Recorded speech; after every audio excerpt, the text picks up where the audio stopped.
Welcome back. Being an ER doc, I've had my fair share of unusual and odd cases, and that's what we're talking about now.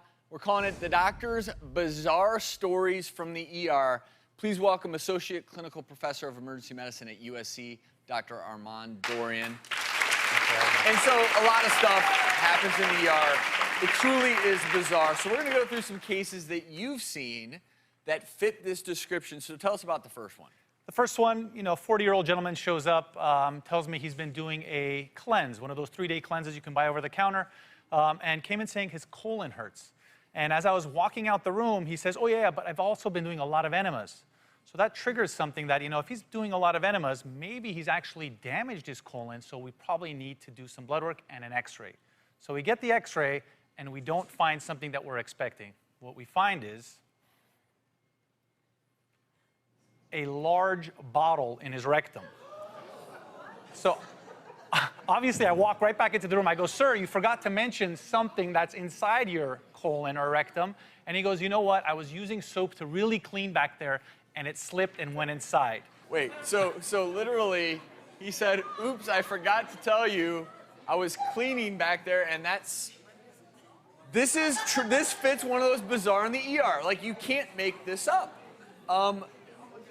That was what you found or something similar? Well, what I had to do then is, wear 3 gloves, get the long gloves, and I had to go and actually get it out. But one of the big things with foreign objects in the rectum is you can easily rupture your colon, your rectum, and if that happens, if this had damaged that, this can become a life-threatening surgical emergency, but you were able to get it out. Did you let him take it home?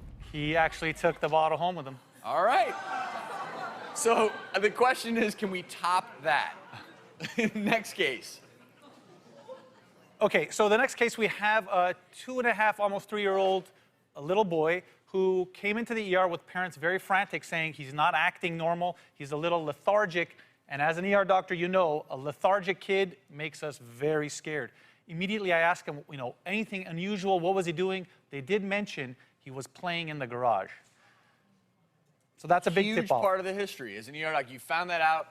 You started to get your spider senses rise, and what did you start looking for? So we start doing a full septic workup. We do all the tests, the x-rays and all that, but immediately I think garage, and when I think garage, I think of a very curious child who goes through things, and in the garage we have antifreeze, and antifreeze is toxic.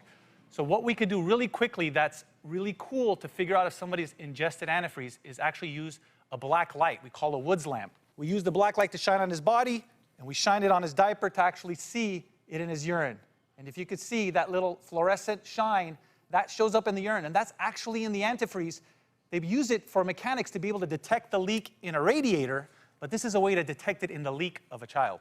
And the reality is that the active ingredient, ethylene glycol, is very poisonous for anyone, whether a child or adult. Now, these sort of warning signs, look, your first thought with a lethargic kid is this is probably an overwhelming infection of some kind. Once you ruled that out and figured out ethylene glycol was the culprit, you were able to treat him? Yeah, actually, luckily, this child didn't ingest a lot. But look at this, guys.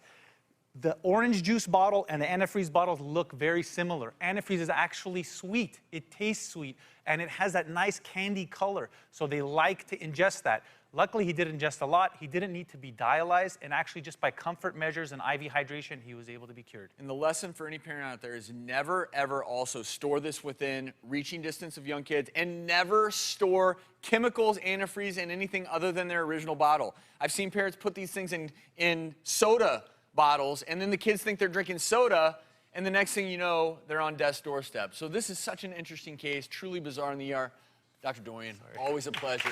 Now, if you do imbibe a substance or your child, call 911, call the National Poison Control Center, 1-800-222-1222.